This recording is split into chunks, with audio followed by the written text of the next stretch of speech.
Severance Season 2 just wrapped up a few weeks ago, and Episode 10 finally gave us some answers. Some answers, anyway. Now that the season's over, I'm diving deep into each episode to break down the biggest unanswered questions, starting with that intense season finale, Episode 10. Before we get started, what if I told you this season shares eerie similarities with a Michael Crichton mystery box type sci-fi thriller from 1971? And what if I told you to stick around for question 27 for a bit of a surprise, and I'll fill you in? This is 27 Questions, Episode 1, Severance, Season 2, Part 1. Why is everyone in the new lobby painting? On the left, 16 people. On the right, 17. Then there's Mark and 9 Egans observing from top. Helena herself is right in the center. Is everyone in the painting Lumen? Which side of Helena steps out of the elevator here? The chime has already signaled the status of the severed worker inside, but listen closely to both Mark and her chime's play. Pay close attention, it's pretty easy to miss. Do we know if Marquez has been to a waffle party in the past? Is the choreography and merriment band severed? Where have they been this whole time, and why won't they interact much with Helly? Why is Lorne the Goat Queen dressed up so specifically? Why the makeup and period outfit? Was the choreography and merriment band there as a distraction, so the innies wouldn't be expecting the deintegration switch to be flipped? What exactly triggered the red alert, and what did it do? Obviously not lock the exit doors. Helly tells Innie Mark she's her. Is that meant to be literal? Why does Drummond enter the severed floor from the black elevator? Was he coming from the testing floor as well? Why were the posters in the break room gone from Irving's funeral? Why was Ali Dillon using long words in his resignation reply letter? Maybe Lumen is in his past. Maybe he tried to get into that Wintertide program at some point. Is there only one way in and out of the testing floor?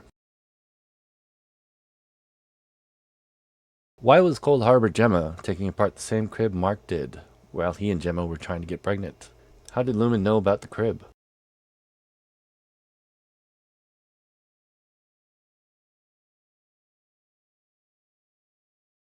Is Drummond an Egan? Where were Annie and Mark Helly running to at the end? Is this a graduate situation where they acted on impulse and had no idea what they were going to do afterwards? Why does Helly say, "fuck me," when she sees the Care Mannequin for the first time? Why doesn't Milchick's card say Mark S on the inside? Was that an Innie chime playing as James was getting off the elevator at his observation room? Why was the MDR room dark while Mark S is finishing up Cold Harbor?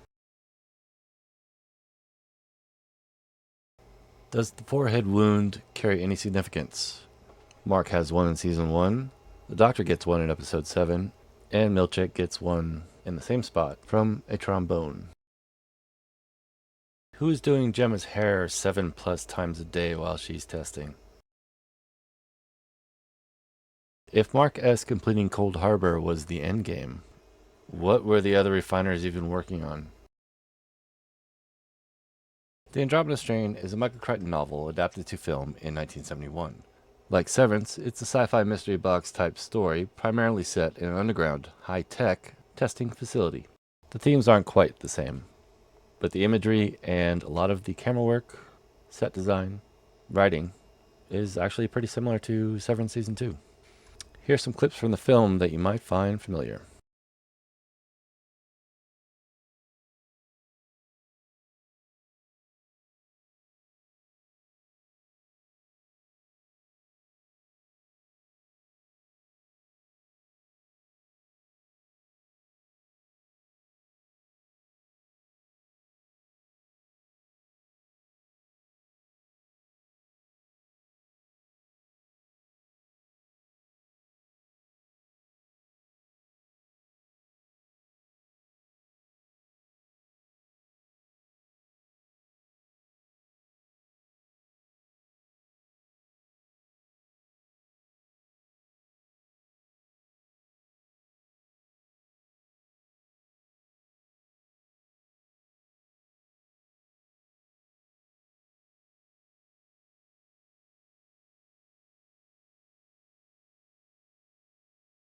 I want to thank you for making it this far.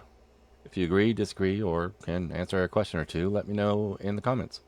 Feel free to suggest any films or shows I should also question 27 times. Thank you.